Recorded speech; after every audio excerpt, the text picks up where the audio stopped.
Welcome, Glaggleland enjoyers, to part 2 of Glaggleland's history. Today we will be getting into the Glag War and more.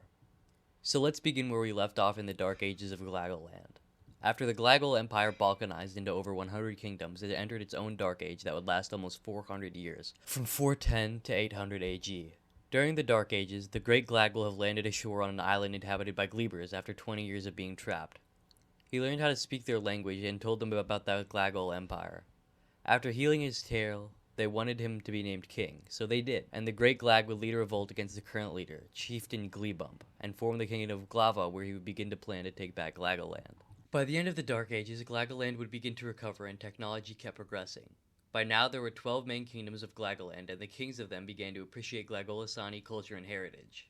People thought the Great Glag to be dead, but he was still at Glava working to try and reunite Glaggoland, and at this point had captured and modernized a lot of Gleberland, still with no communication with the rest of Glaggoland. In 817, the Great Glag sailed to the southern coast of Gleberland with an army of 20,000 and captured the kingdom of Glogville, and began the kingdom of Glaggoland.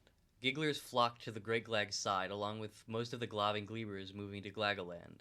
After 100 years, by 915, the Great Glag had reunified the kingdoms that had inhabited Glaggoland and put a feudal system in place. Many years later, circa 1500 AG, would mark the beginning of the Glaggoland Renaissance. Science, art, exploration, and cartography all exploded in popularity again and had a massive revival. During this large revival, Glassus Gleeman would have explored all of Glaggoland. The 20 Years' War would also begin when Glaggoland attempts to take all of Glaggus, but Gazaland and Giggler states to the east, who wanted to stay independent from Glaggoland, fought Glaggoland back, although Glaggoland would manage to conquer Thistleland.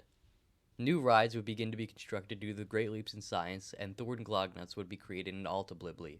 Getting past the end of the Glaggoland Renaissance, and into the Glag War, in 1891, Gazaland controlled Squigarth and the Quirdy Islands, who have an extremely large Giggler population, which made them want to become independent or join Dubliso. In 1909, a Squigarthian nationalist by the name of Glogif Joyman would blow up the Gazaland embassy in Dubliso, killing a total of 35 people. This bombing would lead to Gazaland claims against Dubliso that they told Glogif to blow up the embassy. Along with this, Gazaland sent an ultimatum to Dubliso saying that they hand a province over, remove their military, and pay a large amount of money to Gazoland. Dubliso declined and denied the claims, making Gazoland send an army of 500,000 to invade Dubliso. Because of this declaration of war, Glaggoland, Dubliso's ally, joined the war against Gazoland, along with Gleberland declaring war on Glaggoland and Dubliso due to a newly formed alliance between Gazoland and Gleberland. But Gleberland and Gluberland had territorial disputes, so Gluberland joined the war against Gazoland and their allies, and then Gemboland would declare war against Dubliso and their allies because of a dispute with the Glumga River. To make things easier, Glaggoland, Gluberland, and Dubliso would be named the Noble Powers, while Gazoland, Gleberland, and Gemboland would be known as the Compact Powers. Gazoland tried to invade Dubliso, but the Dublisian Alps would slow them, causing a lot of deaths and freezing on both sides.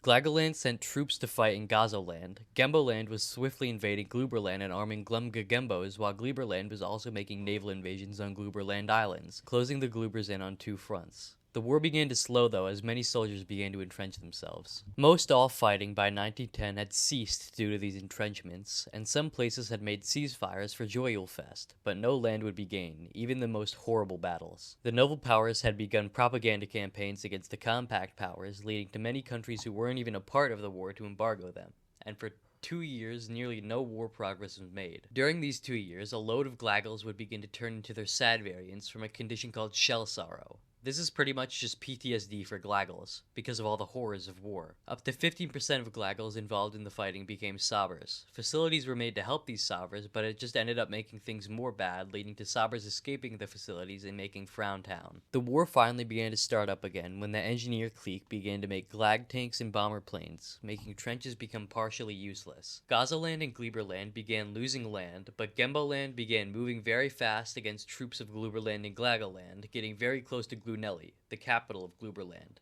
Gemboland also made naval invasions in Glaggus, helping Gazaland take Dubliso. The Compact Powers seemed to be dominating the war, but then in 1913 a communist revolution would happen in Gazaland, leading to the monarchy being overthrown and dropping out of the war.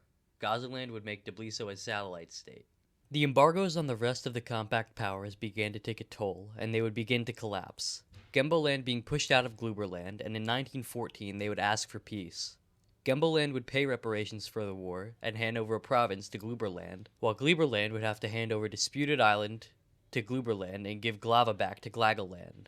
Now, Glaggleland and Glazoland were the two main world powers, and that entered them into a sort of Cold War. They both attempted to build up as much as possible, militarily, economically, culturally, but war would become very feared after the superweapon, the Joyonic Bomb, was created.